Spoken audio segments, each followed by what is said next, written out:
हिंदुस्तान के हर गली कूचे की है अपनी कहानी और हर कहानी एक पहेली है। आज हम कहां से कहां आ गए, लेकिन ये पहेलियां आज भी वही हैं। है ना अजीब बात? आप मानो या ना मानो, मानो या ना मानो, मानो या ना मानो, मानना पड़ेगा। ठीक है, बताओ जे कहाँ है? जे कहाँ है? बताओ जे कहाँ है? सर जी आपका पेन है। पेन, ये पेन नहीं है, चॉकलेट है। खानी पड़ेगी, मानो या ना मानो, खानी पड़ेगी। है कि नहीं बात? राइट। जे कहाँ है? बताओ जे क्या है? ये क्या है ये? सर सर सर सर ये सर आपके वायर से, वायर नहीं है, नूडल है, नूडल, चाउमीन। है कि नहीं बात? मैगी खानी पड़ेगी, मानो या ना मानो खानी पड़ेगी, वरना चक्कू पे चक्कू घुसेड़ दूंगा, चक्कू पे चक्कू, खल्लास। है कि नहीं बात? तो भैया जब हम बोलते हैं कि मानो या ना मानो, मानना पड़ेगा, मानो या ना मानो, मानना पड़ेगा, तो उस वर्ड को कानूनी भाषा में बोला जाता है डीम्ड। क्या बोला जाता है मुन्ना मुन्नियो? डीम्ड।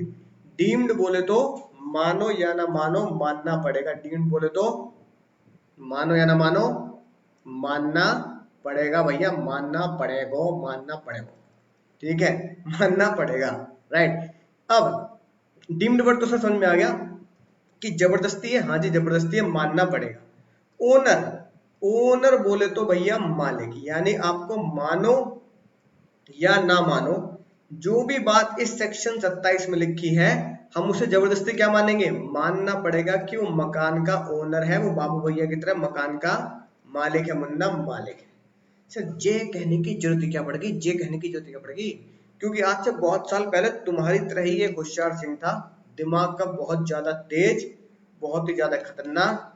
उसने एक काम किया बहुत ही जबरदस्त। उसके पास एक घर था, एक महल हो सपनों का, बिल्कुल ऐसे ही, है ना? यहाँ तुम बैठे हो, खिड़की से झांक रहे हो, है कि नहीं बात? टाटा स्काई लगी थी, धुआं धुआं निकल रहा था। उसके पास एक बहुत ही प्यारा खूबसूरत सा घर था। होशियार सिंह ने क्या किया? ये घर अपनी वाईफाई को, है कि नहीं बात, गिफ्ट कर दिया, गिफ्ट। है कि नहीं बात? क्या कर दिया सर? गिफ्ट कर दिया। राइट। और लॉ में एक बात लिखी है, मैं आपको पढ़ाऊंगा कि भैया अगर हस्बैंड अपनी वाइफ को कोई भी गिफ्ट देता है तो वो एग्जेम्प्ट होता है, उस पर टैक्स नहीं लगाया जाता, वाइफ के लिए वो माफ माना जाएगा। चाहे हस्बैंड अपनी वाइफ को 1 लाख रुपए दे, 1 करोड़ रुपए दे, चाहे 100 करोड़ रुपए दे, माफ है। ठीक है, चाहे कोई गोल्ड दे दे, चाहे कोई जमीन दे दे, चाहे घर दे दे, जायदाद दे दे, ये सब भी माफ है। इसका मतलब वाइफ को जो घर रिसीव हुआ है ना, gift, gift as a house, वो क्या हो गया सर? वो हो गया एग्जेम्प्ट, वो हो गया एग्जेम्प्ट, है ना? आगे हम पढ़ेंगे 50 सेक्शन 56(2), है ना? 56 सेक्शन में कहा जा चुका है कि वाईफाई को जो भी गिफ्ट मिलेगा, हस्बैंड वाइफ को दे, वाइफ हस्बैंड को दे, उनके लिए क्या होगा? एग्जेम्प्ट होगा। वाइफ के पास घर आ गया, अब वाइफ ने उस घर को पता क्या किया? उस घर को दे दिया रेंट पर। ठीक है ना? House on rent. ठीक है मुन्ना? होशियार सिंह जो थे, दिमाग के तो होशियार थे तुम्हारी तरह, वो भैया जॉब करते थे, जॉब करते थे, सैलरी। ठीक है मुन्ना? सैलरी उनकी बहुत ही कम थी। आए, अरे भैया क्या करें, क्या कर सकते, कुछ नहीं कर सकता है, हम कभी वो पैसा नहीं उठाते हैं जो बड़े होते हैं। आज भी मैं बड़े हुए पैसे नहीं उठाता, राइट? फेंके हुए पैसे नहीं उठाता। सैलरी थी उनकी मात्र 2.5 लाख रुपया, 2.5 लाख रुपया, 2.5 लाख रुपया। राइट। चलो थोड़ी सी और बढ़ा देते हैं ना, मात्र सैलरी थी उनकी 5 लाख रुपया। ठीक है मुन्ना? राइट। अब मुन्ना मुन्नियों, घर जो वाइफ को दिया गया, वाइफ थी भैया हाउस वाइफ, बोले तो एक तरीके से वो कोई जॉब नहीं करती थी, no job, just a housewife. Right, right sir.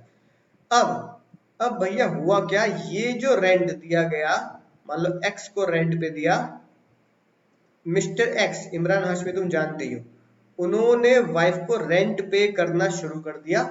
कितना सर? मान लो 20,000 रुपये महीना उनका रेंट था, 20,000 फॉर मंथ, पूरा घर दिया हुआ था।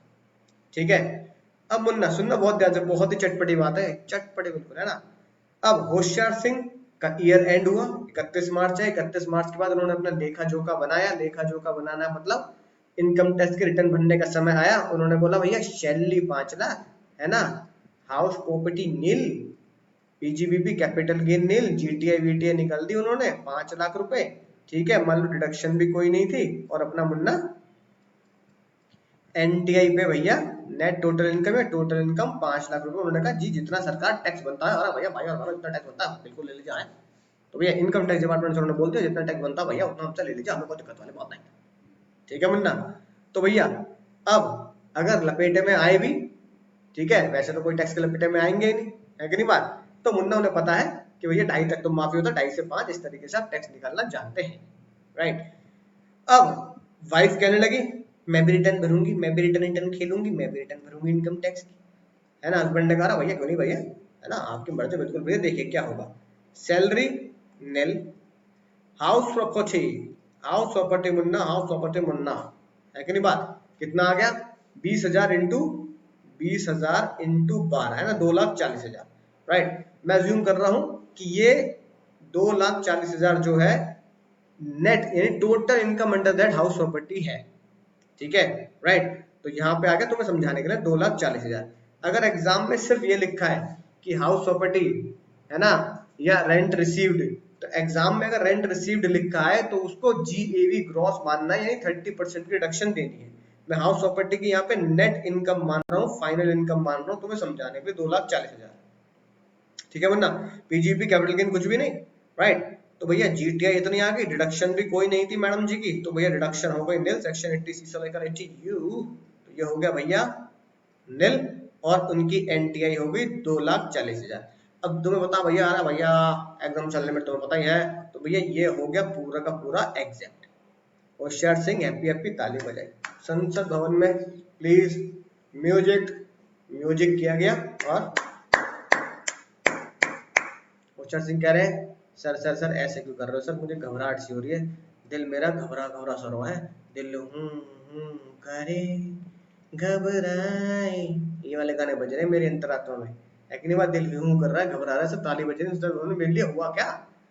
तो फाइनेंस मिनिस्टर साहब ने बोला मुन्ना, मुन्ना एक बात सुन, ऐसे क्या जरूरत आन पड़ी कि घर अपनी वाइफ के नाम कर दिया, गिफ्ट दे दिया, बस सर ऐसी ऐसी ऐसी मन कर रहा था, उन्होंने कर दिया, बहुत बढ़िया बात, हमने भैया इस पर रोक नहीं लगा रहा, हस्बैंड ने वाइफ को गिफ्ट दे, वाइफ ने हस्बैंड को गिफ्ट दे, जी खोल के गिफ्ट दो, हमें कोई दिक्कत वाली बात नहीं है।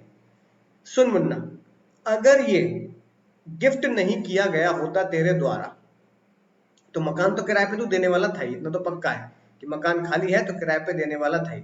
अगर ये गिफ्ट नहीं किया गया होता वाइफ को, तो जब मकान किराए पे जाता, तो मकान किराए पे जाने के बाद रेंट रिसीव होता होशियार सिंह भैया तुम्हें, क्योंकि तुम हो मकान के ओनर गिफ्ट से पहले, राइट। गिफ्ट के बाद तुमने वाइफ को क्या बना दिया, वाइफ को अब ओनर बना दिया गिफ्ट के बाद। अगर वाइफ को गिफ्ट नहीं होता तो क्या होता, 20,000 रुपए महीना जो रेंट प्राप्त हुआ है वो तुम्हें प्राप्त होता, और हाउस प्रॉपर्टी में तुम यहाँ नील नहीं लिखते मुन्ना, यहाँ कितने लिखते हैं, यहाँ लिखते तुम 2,40,000 रुपए, और 2,40,000 रुपए लिख के तुम्हारी जीटीआई आती 7,40,000 रुपए, और एनटीआई भी 5 लाख नहीं आती, 7,40,000 रुपए आती। आते कि नहीं आते, आते कि नहीं आते भाई यार, बिल्कुल आते हैं, आते कि नहीं आते सर, बिल्कुल आते। अब तुमने क्या होशियारी दिखाई, तुम्हारा नाम ही होशियार सिंह इसलिए मुन्ना क्योंकि हम तुम्हारी नस नस को जानते हैं। तुमने होशियारी क्या दिखाई, तुमने सोचा ये 2.5 लाख रुपए लगभग, है कि नहीं बात, राइट, कैसे इनके ऊपर टैक्स बचाया जाए। तो तुमने क्या किया, यही यही मकान अपनी वाइफ को दे दिया, और ये 20,000 रुपए महीने का किराया वाइफ को दिलाया, जिससे वाइफ की हाउस प्रॉपर्टी की इनकम 2.4 लाख हुई, जो तुम्हारी होनी चाहिए थी मुन्ना, जो इनकम तुम्हारी होनी चाहिए थी वो तुमने अपने वाइफ की इनकम बना दी। और क्योंकि क्योंकि एग्जामिशन लिमिट के अंदर अमाउंट आ रहा है, तो सारा का सारा अमाउंट वाइफ के लिए एग्जेम्प्ट हो गया। यही अमाउंट अगर तुम्हारे खाते में होता, यही अमाउंट अगर तुम्हारी इनकम में जुड़ा होता, तो ये अमाउंट तुम्हारी इनकम में जुड़ के तुम्हारी इनकम 7.5 के आसपास बैठती, 7,40,000 बैठती, और तुम्हारा टैक्स मुन्ना ज्यादा बैठता, 5 लाख से ऊपर होते इनकम टैक्सेबल होती, और तुम इसके ऊपर टैक्स देते। तो 2.5 लाख रुपए पर जो तुम टैक्स देते सरकार को, तुमने वो टैक्स क्या कर लिया, बचा लिया अपनी वाइफ के नाम पर घर कर कर, और उनके नाम पर ही ब्याज, उनके नाम पर ही रेंट लेकर। होशियार सिंह ने कहा हाँ हाँ, यही सोचा था मैंने। ठीक है, तो क्या मैंने चोरी करी? क्या मैंने कुछ चोरी कर ली? जाओ पहले उसको ढूंढ के लाओ जिसने मेरा हाथ पहले किया, जाओ पहले उसको ढूंढ के लाओ जिसने ये किया, जाओ पहले उसको ढूंढ के लाओ जो बैंक के, पीएनबी बैंक के 10,000 करोड़ रुपए, 15,000 करोड़ रुपए लेके भाग गया। अगले बार पानी मिश्रा का अरे भैया रुको भैया, अरे अरे अरे होशियार सिंह रुको भैया, आए उनको भी ढूंढ के लाएंगे, बिल्कुल ढूंढ के लाएंगे, पहले तुम्हारा निपटारा कर दें। तो उन्होंने कहा कि भैया हाँ मैंने ऐसा ही करा था, ऐसा ही सोचा, इसलिए मैंने ये सारा खेल रचा। अब सारा खेल नजरों के सामने था, तुम्हारे भी और फाइनेंस मिनिस्टर के सामने भी। उन्होंने कहा क्या करूं, गिफ्ट वापस लूं? मैं तो ले लूंगा गिफ्ट वापस, मैंने अपनी वाइफ को गिफ्ट दिया, जो दे दिया वो दे दिया। फाइनेंस मिनिस्टर ने कहा ना मुन्ना ना, हम कहीं नहीं, तो गिफ्ट वापस ले ले, हम ये भी नहीं कह रहे तू रेंट अपने खाते में ले ले, हम तो एक छोटी सी बात डाल देंगे हाउस प्रॉपर्टी हेड के अंदर कि आज के बाद अगर कोई हस्बैंड अपनी वाइफ को घर गिफ्ट करता है, अगर कोई हस्बैंड अपनी वाइफ को घर गिफ्ट करता है और फिर वो घर रेंट पर चढ़ा दिया जाता है, रेंट पर चढ़ाने के बाद उससे जो रेंट रिसीव होगा, उस रेंट को उसकी वाइफ की इनकम में ना जोड़कर हम जबरदस्ती डीम्ड इनकम मान लेंगे, किसकी? डीम्ड इनकम ऑफ हस्बैंड, है ना, हम जबरदस्ती डीम्ड इनकम ऑफ हस्बैंड मानेंगे कि वो रेंट वाइफ ने नहीं हस्बैंड ने कमाया है। इसलिए सेक्शन 27 में हमने लिख दिया कि Munna Hoshiyar Singh you will not be the owner, है ना। होशियार सिंह कह रहे ऐसे कैसे कह दिया, अरे भैया ऐसे कैसे कह दिया? सेक्शन 22 में क्या लिखा है? सेक्शन 22 में साफ साफ लिखा है assessee must be the owner. Assessee जिसके ऊपर हाउस प्रॉपर्टी का हेड लगेगा, assessee must be owner, assessee must be owner, assessee must be owner. Section 22 में सर ये बात लिखी है असेसी का ओनर होना अनिवार्य है, ठीक है ना। अब असेसी कौन है? वाइफ। तो वाइफ अगर ओनर है तो उसके हाथ में ही टैक्सेबल होगा, यानी इनकम हाउस प्रॉपर्टी की, किराया हाउस प्रॉपर्टी का, रेंट हाउस प्रॉपर्टी का उसके हाथ में टैक्सेबल होता है जो मकान का मालिक होता है। ओ बेटा जी, ओ बाबूजी, किस्मत की हवा कभी नरम कभी गरम, सुन आज के बाद हम तुझे ओनर नहीं बोलेंगे, क्योंकि हमें पता है ओनर कौन है।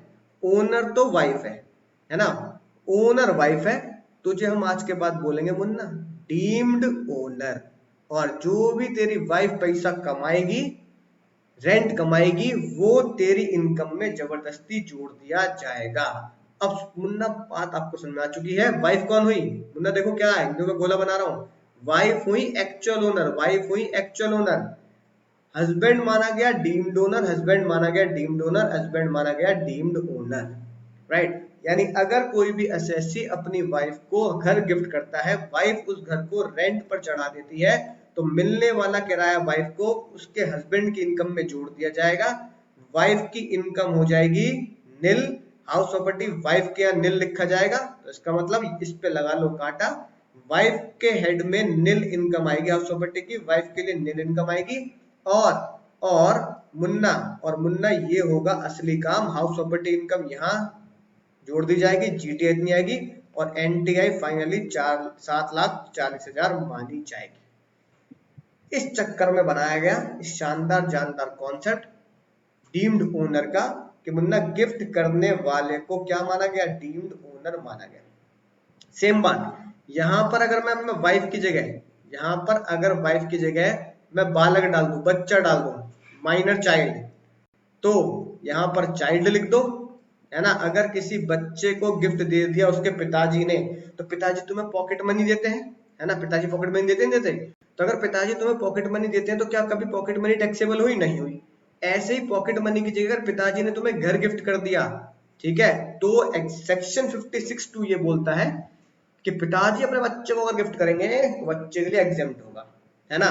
तो भैया सेम कहानी वहां लगेगी, क्योंकि बच्चा कुछ कमाता नहीं है तो उसका स्लैब रेट भी खाली रहेगा बच्चे का, और बच्चे का स्लैब रेट का इस्तेमाल करके उसको 2,40,000 रुपए दिलाकर आप एग्जामिशन लोगे, तो भी हम यही लॉ लगाएंगे कि बच्चे को मिला हुआ पैसा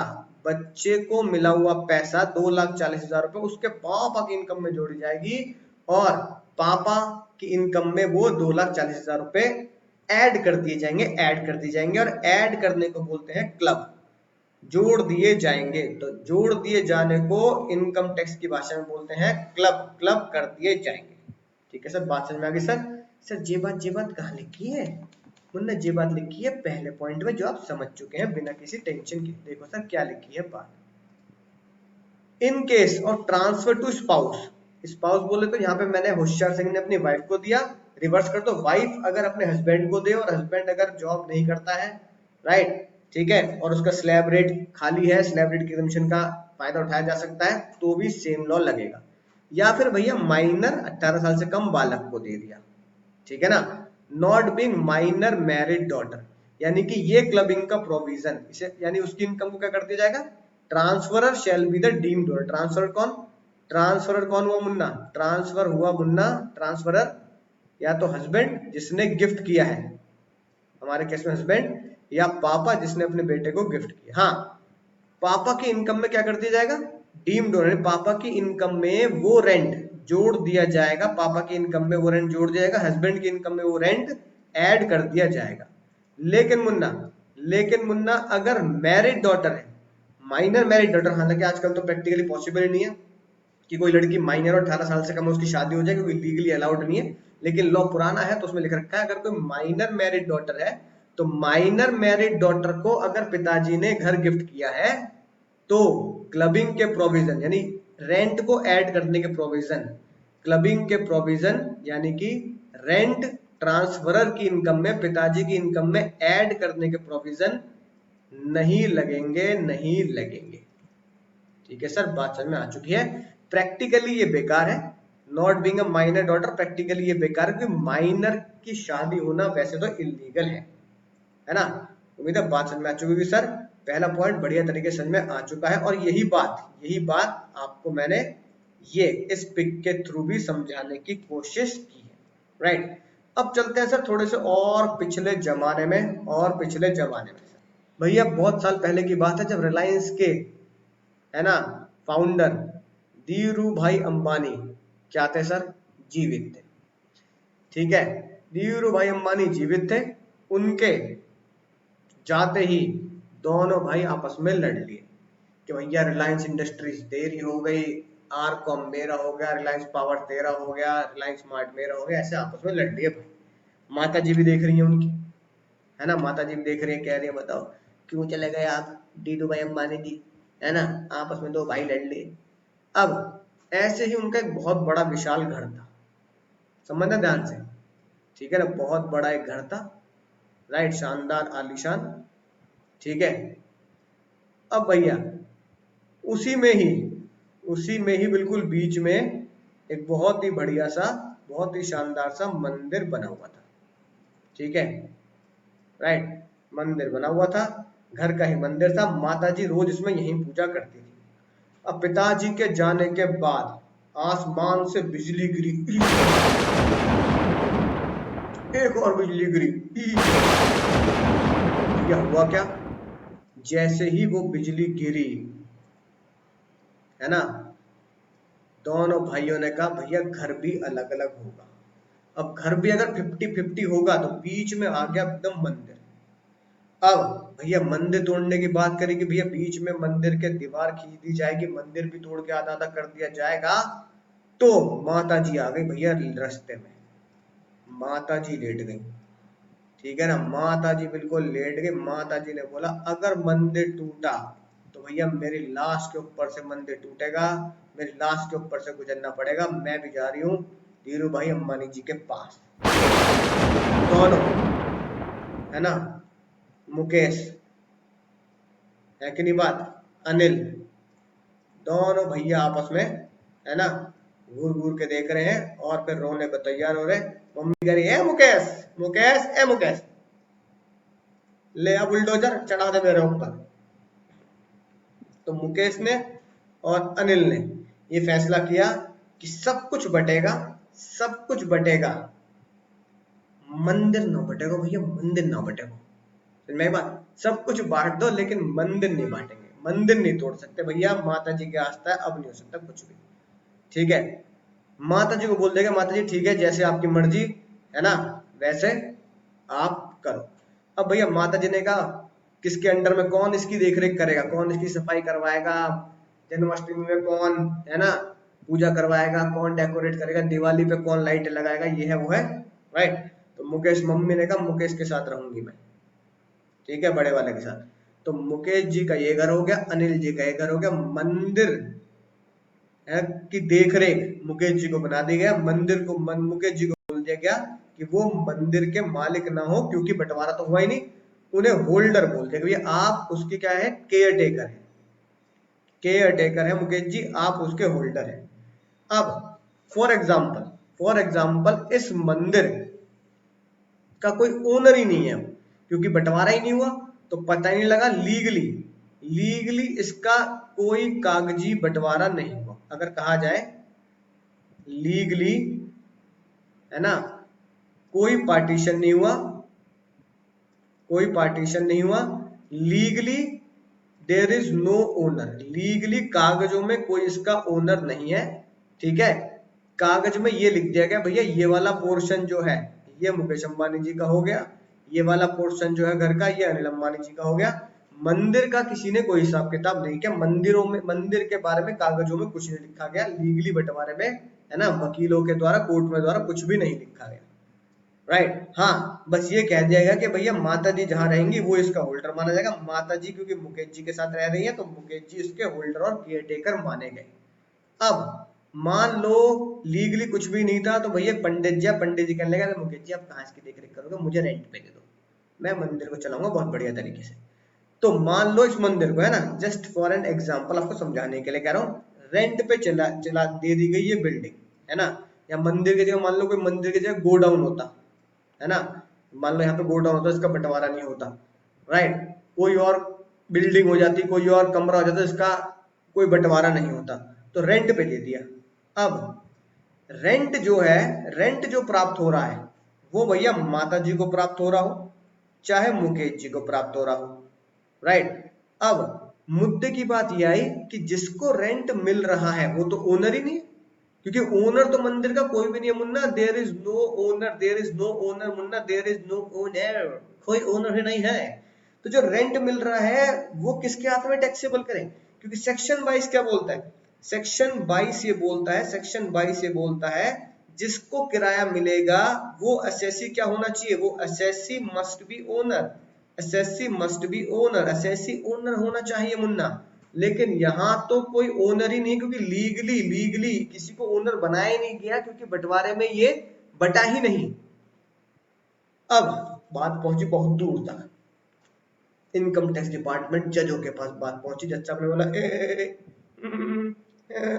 कोई टेंशन वाली बात नहीं है, मैं हूं ना, किसका ये तुमको इंतजार में हूं ना, है ना। तो भैया मैं हूं ना, उन्होंने बोला मैं फैसला करूंगा, फैसला हम करेंगे, ठीक है। Income tax department, finance minister साहब ने बोला भैया ओनर नहीं है तो एक काम करते हैं, जबरदस्ती ये कहा है चॉकलेट है कि नहीं, बात जबरदस्ती क्या मान लें, जबरदस्ती एक बंदे को क्या माना गया, डीम्ड ओनर। और बिल्कुल सिंपल सी बात है, डीम्ड ओनर माना गया तो किसे माना गया, डीम्ड ओनर उसे मान लो, डीम्ड ओनर उसे मान लो जो जो रेंट प्राप्त कर रहा है, जो रेंट प्राप्त कर रहा है। रेंट कौन प्राप्त कर रहा है, क्योंकि मुकेश जी उसके केयर टेकर हैं तो वो डीम्ड ओनर हुए। अगर माता जी रेंट प्राप्त कर रही हैं तो माता जी को डीम्ड ओनर मानेंगे ना, ना ना। तो फाइनेंस मिनिस्टर साहब ने लॉ में लिख दिया, रेंट वेंट भी छोड़ो, सीधा ये लिख दो जो उस प्रॉपर्टी का होल्डर होगा, जिसका नाम एज अ होल्डर लिखा जाएगा कि भैया जो उसका केयर टेकर है, देख रेख करने वाला, उसे ही डीम्ड ओनर मानेंगे। यानी जो रेंट प्राप्त होगा वो किसके लिए टैक्सेबल होगा, taxable who is deemed owner, and deemed owner कौन है, जो उसका होल्डर है। यानी in short rent is taxable, rent is taxable for holder of इस मंदिर को क्या नाम दिया गया, इस मंदिर को, इस प्रॉपर्टी को, इस बिल्डिंग को, भैया इनकम टैक्स की नजरों में तो बिल्डिंग है, इस बिल्डिंग को क्या नाम दिया गया, इम्पार्शियबल एस्टेट, जिसे तोड़ी ना जा सकी, जिसे लीगली बांटा ना जा सका, इम्पार्शियबल, इम्पार्शियबल एस्टेट, इम्पार्शियबल एस्टेट, यानी कि जिसको रेंट रिसीव हो रहा है वो ओनर, ये नहीं लिखा गया लॉ में, लॉ में लिखा गया रेंट उसके हाथ में टैक्सेबल होगा, who is the holder of impartible estate, who is the holder of impartible estate. अब मुझे इनकम टैक्स विभाग को ये लिख के देना पड़ेगा कि होल्डर कौन है, तो भैया मुकेश अंबानी जी अपने रिटर्न में लिख के देंगे कि I am the holder of impartible estate, that's all, rent received is taxable in my income. तो इसलिए दूसरा केस डीम्ड ओनर का ये बना, क्योंकि यहाँ पर लीगली ओनर कोई माना ही नहीं गया, लीगली यहाँ पे किसी को ओनर बनाया नहीं गया कागजों में। ठीक है मुन्ना, बात समझ में आ चुकी होगी सर, बिल्कुल समझ में आ चुकी है। यही बात मुन्ना कहाँ लिखी है सर, यही बात लिखी है, ये रही पॉइंट नंबर 2 पर ना, ट्यू ध्यान से क्या लिखा है सर पॉइंट नंबर 2 में, होल्डर ऑफ इम्पार्शियबल एस्टेट। हमारे केस में मंदिर समझाने के लिए एग्जाम में आप कोई गोडाउन लिख देना, कोई बिल्डिंग लिख देना, है कि नहीं बात, कोई दिक्कत वाली बात नहीं है। जो होल्डर है वही डीम्ड टू बी क्या माना जाता है, ओनर माना जाता है। सर हो सकता है तुम में से बहुत सारे बालक पता कहाँ रहते होंगे, किसी सोसाइटी में रहते होंगे, रहते हो नहीं रहते हो, हाँ सर मैं रहता हूँ सोसाइटी में। सोसाइटी में भैया ऊंची बिल्डिंग होती है, सोसाइटी के लोग ये गाना गाते हैं, ऊंची है बिल्डिंग लिफ्ट रे बम है कैसे में आऊं दिल रे जमन है ना, तो ऊंची ऊंची बिल्डिंग होती है सोसाइटी में, राइट, बड़े बड़े टावर, जिन्हें वो लोग टावर बोल देते हैं, तो ऊंची ऊंची बिल्डिंग है, ऊंचे ऊंचे टावर है सोसाइटी में। फिर अपना कंपाउंड है बहुत बढ़िया तरीके से, है ना, स्विमिंग पूल वगैरह, ये सारी फैसिलिटी है। लेकिन एक ऐसी राज की बात मैं तुम्हें बताना चाह रहा हूँ तो तुम्हें पता ही नहीं आज तक। अब मान लो सोसाइटी में ये जो इतनी बड़ी बिल्डिंग है कि नहीं बात, ऊंची है बिल्डिंग लिफ्ट तेरी बंद है, ये तुम्हारा मान लो यहाँ फ्लैट है ऊंचे से माले पर, ठीक है मुन्ना, फ्लैट, ठीक है, फ्लैट 1 2 3 इस तरीके से होता है, यहाँ तुम रह रहे हो, ये तुम्हारा फ्लैट है, ये सोसाइटी का पूरा कंपाउंड है, ठीक है, यहाँ मान लो एक और बिल्डिंग बनी हुई है, ठीक है, यहाँ एक और टावर बना हुआ है, राइट, मान लो 3 टावर है, यहाँ बहुत बड़ा पार्क है, यहाँ स्विमिंग पूल है ना, इस तरीके से यहाँ पे पार्किंग है, इस तरीके से बना रखा है। अब जब हम कभी भी है, जब तुमने कभी भी ये फ्लैट लिया होगा, तो फ्लैट लेते टाइम पर जो बंदा फ्लैट लेता है ना, हु बाय द फ्लैट, यानी person who by the flat, जो फ्लैट परचेज करता है उसे पहले सोसाइटी का मेंबर बनाया जाता है। क्या बनता है वो, बिकम मेंबर ऑफ सोसाइटी। ठीक है जी बात, हाँ सर ये अपने घर में पूछ लेना अगर आप सोसाइटी में रहते हैं तो मेंबर ऑफ सोसाइटी बनाया गया, ठीक है। सोसाइटी बनाने के बाद उसे फ्लैट दे दिया जाता है, समझ में बात। तो अब अगर फ्लैट उसे दिया गया है तो फ्लैट में रह कौन रहा है, यानी फ्लैट इज, है ना, या फ्लैट में कौन रह रहा है, flat is of member, member का फ्लैट है, राइट। अब अगर आप मेंबर हैं और आपके नाम पर ये फ्लैट कर दिया गया है, लेकिन जिस जमीन पर ये फ्लैट बना है, जिस जमीन पर ये फ्लैट बना है, एक्चुअली में आपके नाम पर ये फ्लैट कर दिया गया कि आप मेंबर हैं तो आपके नाम पर फ्लैट है, क्या कभी सोचा ये जमीन किसकी है, जिस जमीन पर ये बिल्डिंग खड़ी है, जिस जमीन पर बिल्डिंग की नींव है, भैया ये जमीन किसकी है। अगर फ्लैट मेरा ऊपर है तो क्या जमीन, ये जिस जमीन पर ये फ्लैट बना हुआ है, क्या ये जमीन मेरी है या नहीं है, बताओ। क्या इस जमीन जिसके ऊपर 10 20 30 50 फ्लैट खड़े हो गए हैं, तो क्या इसके टुकड़े किए जाएंगे 50, फिर बांटे जाएंगे आपस में, ना मुन्ना ना। Flat is of member, but land member की नहीं होती, land is of society, society की जमीन होती है जमीन सोसाइटी की ही रहती है, बस फ्लैट आपको दे दिया जाता है। ठीक है मुन्ना। अब क्योंकि आप जमीन के मालिक नहीं है, आप एक ऐसी बिल्डिंग के मालिक हैं, ऐसे बिल्डिंग के मालिक हैं, ठीक है ना, राइट, जिसकी कोई जमीन ही नहीं है। ठीक है, और बल्कि भैया जमीन होगा तभी तो घर होगा, क्योंकि जमीन ही नहीं तो घर हवा में बना दोगे क्या। अब जमीन सोसाइटी की है, घर बहुत सारे बना दिए, 1 2 3 4 5 6 10 20 है ना, 50 60 है ना, घर बना दिए भैया इतने ऊंचे ऊंचे। लेकिन जमीन भैया फ्लैट वाले की है ही नहीं, क्योंकि आपको तो फ्लैट मिला है। तो तो हाउस प्रॉपर्टी ने क्या बोला, हाउस प्रॉपर्टी ने बोला अगर आपने इस फ्लैट को क्या कर दिया, आपने इस फ्लैट को रेंट पर दे दिया, ठीक है, फ्लैट तो मेरा है, मैंने क्या किया, रेंट पर दिया। अब अब क्योंकि वो जमीन किसकी है, क्योंकि वो जमीन सोसाइटी की है, तो मैं क्या हो गया, मुझे क्या माना जाए, मैं तो मेंबर हूं, और मेंबर ऑफ फ्लैट, यानी फ्लैट जो है वो मेंबर के नाम पे कर दिया गया है, लेकिन जमीन मेरी नहीं है। जमीन मेरी नहीं तो हाउस प्रॉपर्टी कह रहा है अरे भैया ये क्या बात होगी, हवा में लटक के, आसमान से टपके, खजूर में अटके। तो उन्होंने ये बात लिख दी कि जिसके नाम पर फ्लैट किया जाएगा, जो मेंबर ऑफ सोसाइटी होगा, है कि नहीं बात, उसे आप जमीन का ओनर कहीं ना कहीं, सिर्फ उसके नाम पर एक फ्लैट दे दिया गया है, तो हम उसे क्या मान लेंगे, हम उसे मान लेंगे डीम्ड ओनर, हम उसे क्या मान लेंगे, डीम्ड ओनर, ताकि बाद में झगड़ा ही ना रहे इन सब चीजों का। ठीक है मुन्ना, राइट। तो डीम्ड ओनर मान के उसको क्या देना पड़ेगा, टैक्स देना पड़ेगा। ठीक है, तो देखो ये देखी बात, इन केस ऑफ अलॉटमेंट और lease under housing building society scheme, ये लिखा है ना, सोसाइटी की जो स्कीम में अगर आपको क्या दिया गया है, बिल्डिंग दी गई है, और उस बिल्डिंग को किसी बंदे ने क्या किया है, रेंट पर दे दिया गया है, right, the person to whom building has been allotted, person, building बोले तो यहाँ बिल्डिंग का मतलब क्या है, यहाँ बिल्डिंग का मतलब मुन्ना फ्लैट, पर्सन, पर्सन जिसको फ्लैट अलॉट किया गया है उसे डीम्ड ओनर माना जाएगा मुन्ना, डीम्ड ओनर माना जाएगा। मुझे दोस्तों बात समझ में आ चुकी होगी शानदार तरीके से, सिंपल सा कॉन्सेप्ट है, राइट। अगले कॉन्सेप्ट से पहले ये देखो बहुत ही जबरदस्त चीज, महाजन चोपड़ा की तरह कंपनी के हक में कोई भी फैसला कर सकते हो। मुझे इंतजार था मदन चोपड़ा, तूने मुझे पावर फटाने नहीं, तूने मुझे अपनी तकदीर का वो कोरा पन्ना दे दिया है, इसे जान जाऊं मैं तेरी बर्बादी का इतिहास लिख सकता हूँ।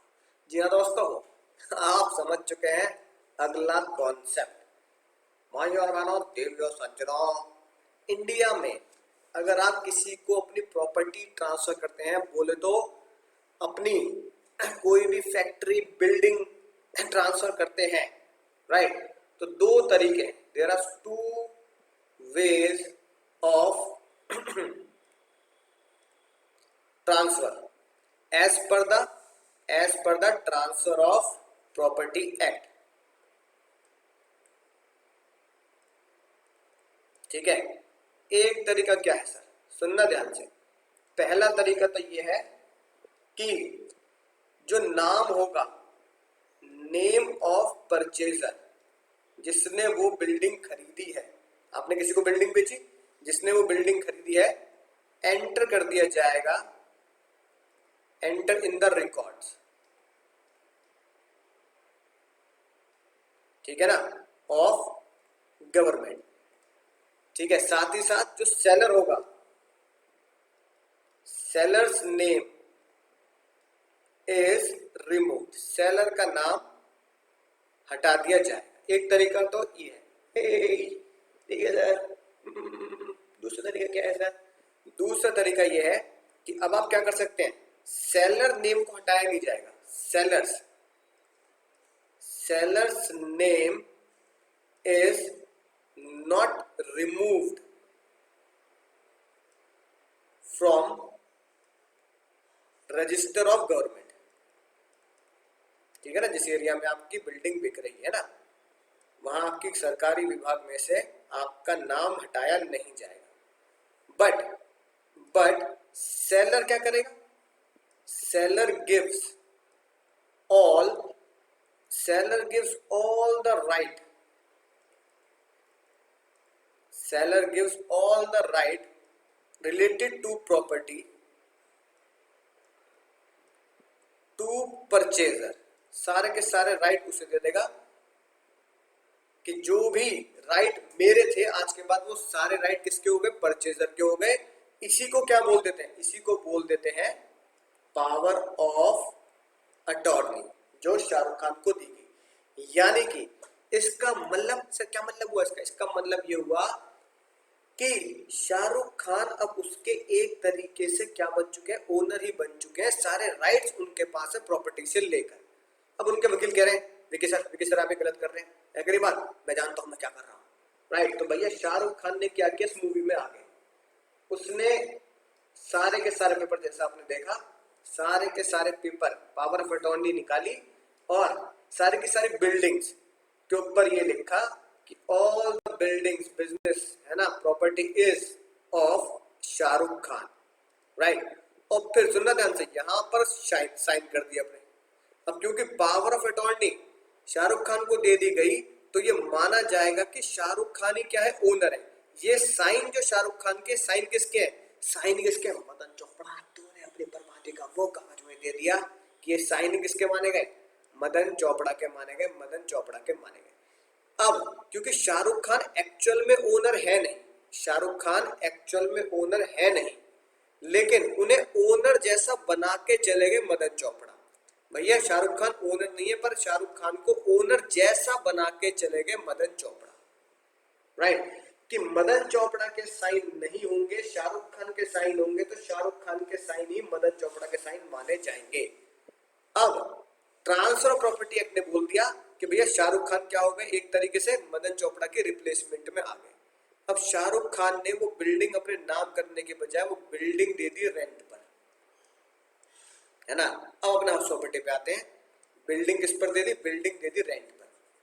अब रेंट जो रिसीव हो रहा है, रेंट जो रिसीव हो रहा है, जो रेंट रिसीव हो रहा है वो किसके हाथ में टैक्सेबल होगा, मदन चोपड़ा के हाथ में जो उसके एक्चुअल ओनर है, या शाहरुख खान के हाथ में जिसको पावर ऑफ अटॉर्नी दी गई है कि नहीं बात, जिसने किराए पर बिल्डिंग देकर किराया रिसीव करना शुरू कर दिया शाहरुख खान, या जो उसका एक्चुअल ओनर था। जब ये बात दूर तक पहुंची, भैया फाइनेंस मिनिस्टर साहब ने बोला कि भैया as per the performance of contract under section 53 of transfer of property act, जो ये काम करेगा पावर ऑफ अटॉर्नी देगा, तो जिसको पावर ऑफ अटॉर्नी मिलेगी, जिसको पावर ऑफ अटॉर्नी मिलेगी उस बंदे को मानेंगे डीम्ड एज ओनर, यानी the person who acquire the house without registration, है कि नहीं बात, यानी रजिस्ट्रेशन उसके नाम पे नहीं है, सेलर का नाम हटाया ही नहीं गया, राइट। यहाँ पर्सन कौन है, यहाँ पर्सन के ऊपर लिख लो अपने नोट्स में शाहरुख खान। शाहरुख खान जिसको बिल्डिंग दी गई, शाहरुख खान जिसको बिल्डिंग दी गई विदाउट रजिस्ट्रेशन, जिसको बिल्डिंग दे दी गई विदाउट रजिस्ट्रेशन, कैसे कि सेलर का नाम हटाया नहीं गया, पर सेलर ने सारे राइट्स किसको दे दिए, पावर ऑफ अटॉर्नी के थ्रू शाहरुख खान को दिए, तो शाहरुख खान माने जाएंगे डीम्ड एज ओनर। तो SRK will be called as deemed owner। तो वो किराया जो SRK को मिलेगा वो मदन चोपड़ा के नाम पे नहीं, SRK के नाम पे ही टैक्सेबल होगा, क्योंकि वही क्या है, डीम्ड ओनर है। ठीक है सर, क्या बात आपने बताई, यानी कि 4 पॉइंट अब आप समझ चुके हैं डीम्ड ओनर की। सर आगे बच्चों वाली बात है, बिल्कुल बच्चों वाली। देखो 5th पॉइंट क्या कहता है, 5th पॉइंट क्या कहता है, कई बार बड़ी बड़ी बिल्डिंग है ना, दिल्ली में जो सीपी में इतनी बड़ी बिल्डिंग है ना, मेरे एक स्टूडेंट दिल्ली का, उसने एक मकान चांदनी चौक में, चांदनी चौक टू चाइना, है ना, उसने एक दुकान चांदनी चौक में उसके दादा ने लीज पर ली। लीज पता क्या होती है, पुराने जमाने में लोगों को इतनी नॉलेज नहीं थी, राइट। लीज होती है अगर कोई भी बिल्डिंग, है ना, अगर कोई भी बिल्डिंग दुकान किसी बंदे ने 12 साल से ज्यादा किराए पे ले लिया, है ना, मोर देन 12 ईयर रेंट पर ले लिया, तो उसे लीगल भाषा में बोल देते हैं लीज। अब उसने पता है लीज पे जो चांदनी चौक की दुकान ली है वो 99 साल के लिए ली है, 99 ईयर लीज, है ना भैया, ये बिल्कुल है ना, लीज 99 साल के लिए ही होती है। अब ये जो बंदा है, मान लो ये मिस्टर एक्स है, जिन्होंने आज से 50-60 साल आजादी से बाद ये मकान या दुकान चांदनी चौक की लीज पर दी थी। पता कितने रुपए की? उस टाइम पे 1 रुपए की बहुत कीमत थी, ऑन 1 रुपीज 1 रुपया लीज पर दी थी। उन्हें ये नहीं पता था कि आज से 40 साल बाद, 50 साल बाद, 60 साल बाद 1 रुपए की कोई कीमत नहीं रह जाएगी। जो पहले 1 रुपए की बहुत कीमत थी वो कुछ भी नहीं रह जाएगी। आज भी वो चांदनी चौक की दुकान 1 रुपए लीज पर है, और जो मेरा स्टूडेंट है वो अपने दुकान के मालिक को, मिस्टर एक्स को, 1 रुपया हर महीने लीज का ट्रांसफर करता है। मात्र 1 रुपये। सच्ची बात है, बहुत 100% सच्ची बात। 12 आने खरी बात, 16 आने सच्ची बात, राइट। हाँ, अब भैया ये बताओ लीगल लैंग्वेज में क्या बोलेंगे? मिस्टर एक्स को तो बोला जाता है लीगल लैंग्वेज में लेसर, और चांदनी चौक में जो मेरा स्टूडेंट है जिसको लीज पर दुकान मिली गई है ना, इस स्टूडेंट को बोला गया लेसी। लेसर, लेसी, लस्सी और मीठी लस्सी खट्टी लस्सी नहीं है, लेसर और लेसी। अब मान लो स्टूडेंट ने आगे ये फर्दर इस दुकान का कुछ हिस्सा या दुकान या क्या कर दी, है ना, सबलेट कर दी, राइट, किराए पर दे दी। तो मुन्ना, ठीक है, मिस्टर ए को, तो ये बताओ, अब जज साहब ने बोला, फाइनेंशियल साहब ने बोला, किसी को कोई बिल्डिंग, कोई मकान, कोई दुकान 12 साल से ज्यादा के ऊपर मिल गई, 12 साल से ज्यादा, 13 साल, 14, 15, 99 साल, तो भैया एक बंदा 12 साल, 15 साल, 99 साल तक एक मकान पे जमा बैठा है, तो भैया उसे क्या नाम दे? तो फाइनेंशियल साहब ने लिखा डीम्ड ओनर में कि जो लेसी होगा, जिसे 12 साल से ऊपर तक मकान किराए पे मिला है, उसे लीज बोल देते हैं। तो लीज वाले बंदे को, जिसको मकान मिल रहा है, उसे हम क्या मान लेंगे? जबरदस्ती उसे हम डीम्ड ओनर मानेंगे, और वो जो रेंट या इनकम जो भी उसे मिलेगी उस मकान के ऊपर, वो उसके डीम्ड ओनर मान के उसके हाथ में हाउस प्रॉपर्टी में ही टैक्सेबल होगी। 5 पॉइंट देखो मुन्ना भाई और मेरा, 5 पॉइंट देखो, ये लिखा है लेसी, यानी जिसने बिल्डिंग ली है for not less than 12 year, बोले तो नॉट लेस देन 12 ईयर बोले तो 12 साल या उससे ज्यादा, यानी more than, not less than 12 year बोले तो 12 ईयर और मोर, ठीक है, तो क्या लिख दो? 12 ईयर और मोर, 12 साल, 15 साल, 20 साल, 99 साल, ठीक है ना, इज डीम्ड एज ओनर। यानी कहा जाए तो ये बात है, lessee is deemed as owner. जो लेसी है, जो लस्सी है ना, लस्सी ही डीम्ड ओनर है, लस्सी ही डीम्ड ओनर है, लस्सी ही डीम्ड ओनर है। ठीक है सर, 5 पॉइंट समझ आ चुका, मजा ही आ चुका है। आखिरी कहानी बहुत दिल के करीब है, दर्द भरी कहानी है ये भैया, मेरे घर की ही कहानी है, यानी कि जो तुम्हारी भाभी है उनके पिताजी की कहानी है। सर क्या बात कर दी? हाँ भैया, बहुत साल पहले की बात है, बहुत साल पहले की। क्या था? दोस्ती यारी में, बिल्कुल रियल लाइफ एग्जांपल है, रियल लाइफ दोस्ती यारी में कुछ लोग काम तो कर जाते हैं, लेकिन ये भूल जाते हैं आने वाली पीढ़ियां उसके ऊपर लड़ाई कर सकती है। अब भैया हुआ क्या, ये एक भैया मिस्टर एक्स जो दोस्त थे मेरे ससुर जी के दोस्त, और ये हमारे ससुर जी, है कि नहीं बात? नाम प्यार से उन्हें बोल देते हैं जैन साहब, है कि नहीं बात?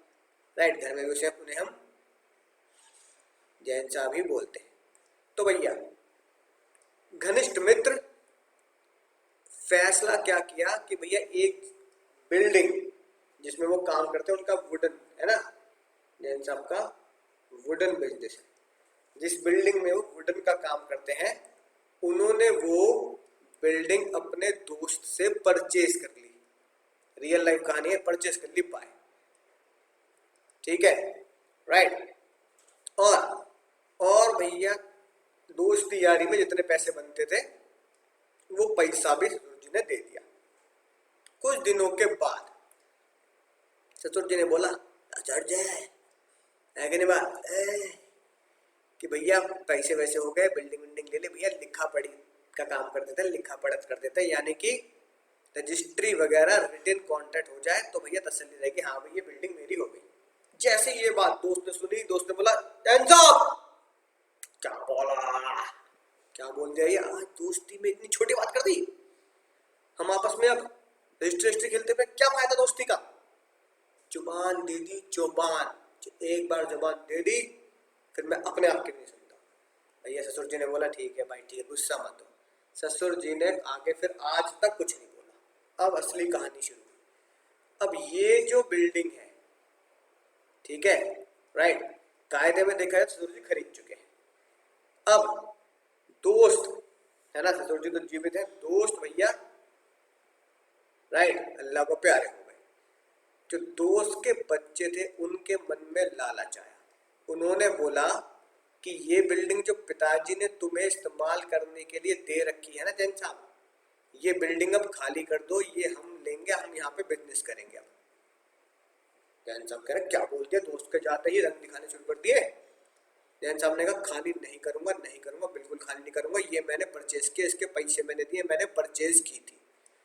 बच्चों ने बोला भैया परचेज की थी है ना, परचेज की थी, तो केस करा जैन साहब के ऊपर कि भैया अगर इन्होंने परचेज की थी तो रजिस्ट्री दिखाओ, कागज दिखाओ। अब दोस्त बेचारा ऊपर कितना दुखी हो रहा होगा। जैन साहब कह रहे ले ले मजे, कह रहा था भैया कागज दे दे, कागज दे दे, कम से कम ये दिन तो ना देखना पड़ता है, अब ले, तेरे बच्चे ही कर रहे हैं केस। बताओ यार, दोस्ती में रजिस्ट्री होती है का, बोल दिया तूने तो बड़ी बड़ी बातें, ठीक है, और रजिस्ट्री तो है नहीं। अब बात कोर्ट तक चल रही है, कोर्ट तक बात पहुंची, ठीक है। अब कोर्ट में अगर मैं रियल लाइफ एग्जांपल दूं तो जो डिस्ट्रिक्ट कोर्ट है ना, डिस्ट्रिक्ट कोर्ट में तो भैया ससुर जी जीत चुके हैं, लेकिन फिर बच्चों ने केस कहाँ कर दिया। अब जो बच्चों ने केस कर दिया भैया हाई कोर्ट में, तो भैया अब ये केस चल रहा है कहाँ पे sir, case in high court. अब हाई कोर्ट में केस चल रहा मुन्ना। अब ये बिल्डिंग में ही ससुर जी आज भी क्या कर रहे हैं, बिजनेस कर रहे हैं, क्योंकि उन्होंने बोला दोस्त क्या क्या था, तब क्यों नहीं आई बात, उसके जाने के बाद क्यों याद आई। यही डिस्ट्रिक्ट कोर्ट ने बोला इतने सालों से एक बंदा एक जगह बिजनेस जमाए बैठा है, 30 साल 40 साल से, तब से तुम्हें याद नहीं, अपने पिताजी के जाते ही बुढ़ापे में तुम पीछे पड़ रहे। लेकिन जब तक कोर्ट में केस चल रहा है, हाई कोर्ट, सुप्रीम कोर्ट, जहां पर भी ये केस चल रहा है, वहां पर जब तक फैसला ना आ जाए तब तक इस प्रॉपर्टी का ओनर लीगली कोई है ही नहीं। इसमें भले ही बिजनेस करा जा रहा हो ससुर जी के द्वारा, लेकिन वो एक्चुअली में अभी भी इसके लीगल ओनर नहीं है। और जो बच्चे जो केस कर रहे हैं राइट, वो भी अभी भी इसके लीगल ओनर नहीं बने जब तक फैसला ना आ जाए कोर्ट का। इसे बोला गया properties under dispute, properties under dispute, properties under dispute, properties under dispute. अगर कोई प्रॉपर्टी जैसे कि ये जो मैंने आपको बताई, ऐसी प्रॉपर्टी अगर अंडर डिस्प्यूट है, और मान लो ये प्रॉपर्टी अगर किसी को रेंट पे दी थी ससुर जी के द्वारा, तो इस प्रॉपर्टी का ओनर कौन माना जाएगा, इस प्रॉपर्टी का, इस बिल्डिंग का ओनर कौन माना जाएगा। तो जज साहब ने बोला, फाइनेंशियल साहब ने बोला, जब तक इस प्रॉपर्टी का डिस्प्यूट सॉल्व ना हो जाए तब तक ओनर नहीं डीम्ड ओनर मानेंगे। ओनर तो कौन डिसाइड करेगा, क्योंकि भैया ओनर तो हाई कोर्ट फिर सुप्रीम कोर्ट गया तो सुप्रीम कोर्ट डिसाइड करेगा, है कि नहीं बात। लेकिन जब तक इसका ट्रू ओनर डिसाइड ना हो जाए तब तक इनकम जो रिसीव कर रहा है, यानी कि ससुर जिन्होंने ये बिल्डिंग का कुछ हिस्सा या बिल्डिंग रेंट पे दे दी, इनकम जो रिसीव कर रहा है उसे ही हम ओनर मानेंगे, डीम्ड ओनर मानेंगे, उसे ही हम ओनर मानेंगे। तो ये कहानी सच्ची घटनाओं पे आधारित है, इसका मेरे ससुराल से पूरा लेना देना है कि नहीं बात, राइट। तो इनकम कौन रिसीव कर रहा है, इनकम भैया ससुर जी रिसीव कर रहे हैं, तो ससुर जी हो गए डीम्ड ओनर, क्योंकि ओनर उन्हें क्यों नहीं बोल सकते जब तक हाई कोर्ट का फैसला ना आए, और अगर सुप्रीम कोर्ट चले गए जब तक सुप्रीम कोर्ट का फैसला ना आए तब तक उन्हें ओनर नहीं बोला जाता, क्योंकि ये प्रॉपर्टी जो है उनकी डिस्प्यूटेड है, डिस्प्यूट में चल रही है। उम्मीद है दोस्तों डीम्ड ओनर कॉन्सेप्ट बहुत शानदार जानदार तरीके से आपको समझ में आ चुका होगा। तो चलिए दोस्तों बहती गंगा में हाथ धो लेते हैं। सर कैसे, क्वेश्चन 82 यही दे रखा है, तो लगे हाथ क्वेश्चन 82 भी सॉल्व कर लेते हैं। बाबू भैया टेकन हाउस ऑन रेंट। ओ यहाँ बाबू भैया मुन्ना ओनर नहीं है, बाबू भैया ने खुद रेंट पे लिया, तो बाबू भैया इस बार क्या बन गए? ओ सर आखिर में बाबू भैया को आपने टेनेंट बना दिया, टेनेंट। तो बाबू भैया ने मकान किराए पे लिया, बाबू भैया ने ही बोले तो बाबू भैया ने ही, बाबू सोना बाबू, बाबू भैया ने ही वो मकान शाम को दे दिया रेंट पर 60%, यानी सब लेट आउट वाला केस है, 18,000 रुपए पर मंथ पर। उन्होंने खुद 20,000 रुपए पर लिया है, और बाबू भैया ने ही कुछ खर्चे किए हैं शाम से पैसे निकलवाने। पैसे ला, पैसा ना था, 500 रुपए लाया था गाँव से, चल ला 500 ला, कोई नहीं है कि नहीं बात। 100 पास के लिए चाहिए, 100 खर्चे हुए, देवा रे देवा, है कि नहीं बात। तो भैया कहानी अगर समझे तो ये है, ये बीच में बाबू भैया है ना, बीच में आ गया भैया ये बाबू भैया। ये कोई मिस्टर एक्स है, इमरान हाशमी, इन्होंने बाबू भैया को मकान रेंट पर दिया, ठीक है। बाबू भैया मिस्टर एक्स को 20,000 रुपए महीना पे करते हैं। फिर बाबू भैया ने ये मकान, बाबू भैया ने ये मकान किसको दे दिया सर? शाम को दे दिया, सब लेट आउट, ठीक है ना, राइट, टू शाम। ये भैया सुन सिटी, मैं पहले कह रहा हूं, है कि नहीं बात। सुनील शेट्टी ये इनको देते हैं भैया सिंपली 18,000 रुपए महीना। अब बाबू भैया के लिए इनकम निकालनी है, बाबू भैया के लिए इनकम निकालनी है, कैसे निकालेंगे बताओ? बहुत सिंपल है, पहले ये चेक करो क्या बाबू भैया ओनर है या नहीं है, ठीक है। बाबू भैया ओनर नहीं है, बाबू भैया ओनर नहीं है, बाबू भैया इज नॉट द ओनर, ठीक है ना, राइट। डीम्ड ओनर में भी वो कवर नहीं हो रहे हैं, लीज वगैरह या ऐसा कोई भी खेल नहीं है। अब बाबू भैया ओनर नहीं है, तो बाबू भैया को जो पैसा मिलेगा 18,000 रुपए किस हेड में जाएगा? जल्दी बताओ किस हेड में जाएगा? सर ये जाएगा अदर सोर्सेज में। जो बाबू भैया एक्स को पे कर रहे हैं, ये एक्स के किस हेड में जाएगा? ये एक्स के जाएगा सर हाउस प्रॉपर्टी के हेड में। ये बात हम बचपन से हाउस प्रॉपर्टी के पढ़ते आ रहे हैं। हमें बाबू भैया के लिए पैसा निकालना है, बाबू भैया के लिए इनकम निकालनी है, तो इनकम किस हेड में जाएगी? बाबू भैया के लिए टैक्सेबल होगी, income taxable under the head other source. House property में नहीं, income under the head other source में टैक्सेबल होगी, यानी क्वेश्चन ही अदर सोर्स का है, लेकिन हाउस प्रॉपर्टी में डाला हुआ ताकि तुम बच्चा ना खा जाओ, हाउस प्रॉपर्टी में मत निकाल देना, अदर सोर्स क्वेश्चन है। सबसे पहले अगर देखें तो भैया बाबू भैया को कितना रेंट रिसीव हुआ? बाबू भैया को रेंट रिसीव हुआ सर 18,000 रुपए महीना। कितना बेटा सर? रेंट रिसीव, सुनना बहुत ज्यादा ध्यान से, 18,000 रुपए महीना, तो 18,000 इंटू बार कितना है मुन्ना मुन्नियो? सर ये आ गया 18,000 इंटू 12, ये आ गया सर 2,16,000, 2,16,000, तो सर ये 2,16,000 आ गया, ठीक है सर। बाबू भैया ने कितना सब लेट आउट किया? सर 60%, 100% नहीं किया, 60%। 60% का किराया 18,000 रुपए है, 60% का किराया 18,000 रुपए है, 60% का ही किराया 18,000 रुपए, 60% का किराया 18,000 रुपए। अब सुनना ध्यान से, रेंट रिसीव्ड कितना परसेंट के लिए? 60% के लिए। यही बच्चे गलती खा जाते हैं, यही बच्चे गलती खा जाते हैं। क्या सर? इसमें से मैं क्या कर दूं? खर्चे एक्सपेंस माइनस कर दूं, यानी अदर सोर्स के इनकम में से अदर सोर्स के खर्चे माइनस होंगे। ये हो गया अदर सोर्स का कैश इनफ्लो। अदर सोर्स के कैश इनफ्लो में से ही अदर सोर्स के कैश आउटफ्लो माइनस होंगे, इनकम में से ही खर्चे माइनस होंगे। अब इस तरह का पहला खर्चा क्या है? Rent paid. ये क्या था? ये था मुन्ना रेंट रिसीव्ड। अब क्या लिखेंगे? अब लिखेंगे रेंट पेड। अब बच्चे एग्जाम में क्या करते हैं? बच्चे एग्जाम में रेंट पेड जब माइनस करते हैं, rent received minus rent paid, तो रेंट पेड में माइनस करते टाइम पर वो ये खतरनाक काम करते हैं सर, 20,000 रुपए इंटू 12, 2,40,000 रुपए, है कि नहीं बात? और फिर निकाल देते हैं बाबू भैया की इनकम माइनस में आ जाएगी, भैया माइनस में आ जाएगी, नेगेटिव इनकम होगी, यानी कि लॉस हो गया बाबू भैया का, लॉस। ठीक है, दूर से होता है ऐसे ऐसे, कांटे लगा लो कांटे, है ना। तो भैया कांटे लग जाते हैं बढ़िया तरीके से। रीजन बच्चा क्या भूल जाता है, बच्चा भूल जाता है कि ये सारा काम 60% के लिए चल रहा है, वरना 60% के लिए। अगर रेंट 60% के लिए मिल रहा है तो रेंट पेड जो करेंगे वो भी तो 60% के लिए ही करेंगे, वो भी तो 60% के लिए करेंगे। यानी मैचिंग कॉन्सेप्ट तो लगाओ भैया, मैचिंग कॉन्सेप्ट है कि नहीं बात। तो रेंट रिसीव्ड इज फॉर 60%, तो rent paid minus is also for 60%। तो 20,000 का 60% निकालना पड़ेगा सर, और इंटू 12 करना पड़ेगा। तो 20,000 का 60%, 12,000 आ गया, इंटू 12 किया तो 1,44,000। 20,000 का 60%, फिर इंटू 12, ये आया मुन्ना 1,44,000, 1,44,000।